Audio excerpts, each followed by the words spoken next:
Υπάρχει ο λόγος του διαμέσου των προφητών ότι δεν θα προλάβουνε.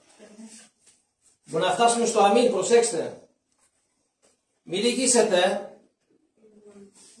Μην πείτε θα πάρω το προσωπικό αριθμό, την ταυτότητα, για να φάω και να δουλέψω. Θα τα χάσουμε όλους τους άλλους. Κάπου εκεί ο Θεός θα πει μέχρι εδώ. Πιστέψτε το επιτέλους.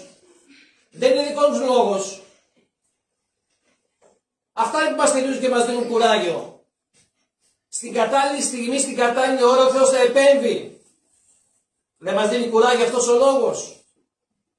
Αυτός πρέπει να μας δυναμώνει μέσα μας. Μπορεί το να μας φοβίζουν, να μας εκφοβίζουν, να μας απειλούν, να μας υποτιμούν ακόμα. Δεν πειράζει. Το Χριστό ποιο δεν κάνανε. Που νόμιζαν ότι με το σταυρό επάνω τον καταδίκασαν. Ότι θα γλιτώσουν. Και ήταν η αιτία να χάσει τη δύναμή του εξουσία ο Σατανάς. Υπάρχει καλύτερη από το σταυρό. Από τον Χριστό μας, τον πλάστη μας. Λοιπόν αδελφοί μου, ό,τι και να κάνουνε, ό,τι και να λένε, να μας εκφοβίζουνε, πάρτε το Θεό μέσα σας και μη φοβάστε απολύτως τίποτα. Ο Θεός με τιμών και ο δυσκατημών βοήθεια μας.